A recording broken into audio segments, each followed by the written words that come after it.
புதுக்கோட்டையில் தனியார் பாருக்கு எதிராக போராட்டம் நடத்திய மார்க்சிஸ்ட் கம்யூனிஸ்ட் கட்சியினரை காவல்துறையினர் குண்டுக்கட்டாக தூக்கிச் சென்ற சம்பவத்தால் பரபரப்பு ஏற்பட்டது. காட்சிகளை முதலில் பார்க்கலாம்.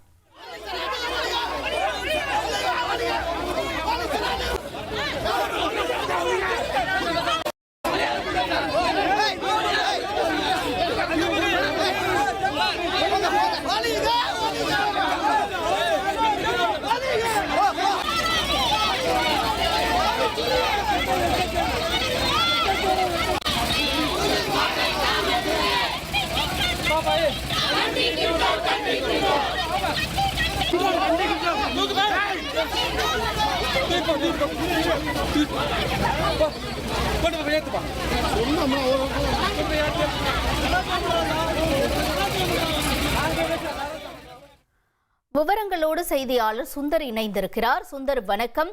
என்ன நடந்தது அங்கு? முழு விவரங்களை பதிவு செய்யுங்க. தமிழ்நாடு அரசு தற்போது மனமகிழ் மன்றம் என்ற பெயரில் தனியாருக்கு எஃப்எஸ் பார் என்று அழைக்கப்படும் மதுபான கூடங்களையும் ரெக்ரேஷன் கிளப்பையும் உரிமம் வழங்கி வருகிறது. அதன்படி புதுக்கோட்டை மாவட்டத்தில் புதுக்கோட்டை நகரில் மட்டுமே கிட்டத்தட்ட 6க்கும் மேற்பட்ட எஃப்எஸ் பார்கள் இயங்கி வருகிறது. புதிதாக புதுக்கோட்டை அசோக் நகர் பகுதியில் எஃப்எஸ் பார் திறக்கப்பட்டுள்ளது. இந்த பாருக்கு எதிராக பொதுமக்கள் அந்த பொதுமக்கள் மட்டுமல்லாது பல்வேறு அரசியல் கட்சியினரும் போராட்டங்களில் ஈடுபட்டு வருகின்றனர்.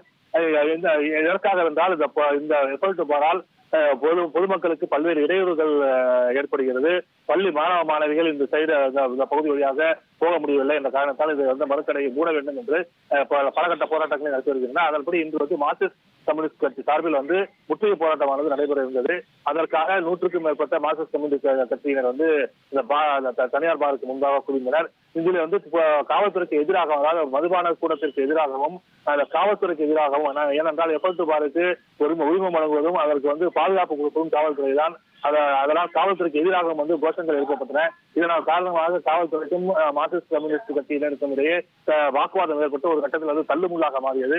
ஒரு கட்டத்தில் காவல்துறை ஆய்வாளர்கள் மற்றும் காவல்துறையினர் குண்டுகட்டாக போராட்டம் நடத்தியவர்களை தூக்கி சென்று கைது செய்து வேனில் ஏற்றினர். ஒரு சிலர் தரதரவென்று இழுத்து சென்று வேனில் ஏற்றி கைது செய்தனர். இந்த சம்பவத்தால் பரபரப்பான சூழ்நிலை ஏற்பட்டது. தொடர்ந்து பேச்சுவார்த்தை நடத்தப்பட்டு பல்வேறு கோஷங்கள், அதாவது அரசின் தமிழக அரசுக்கு எதிராகவும் மதுபான கடையை உடனடியாக மூட வேண்டும் என்றும் கோஷங்கள் எழுப்பப்பட்டன. தற்போது கிட்டத்தட்ட ஒரு 5-10க்கும் மேற்பட்ட மார்க்சிஸ்ட் கம்யூனிஸ்ட் கட்சிகளை சேர்ந்தவர்களை கைது செய்துள்ளனர். மீட்டவர்களை விடுதலை செய்து அவர்கள் கிளம்பி சென்றனர்.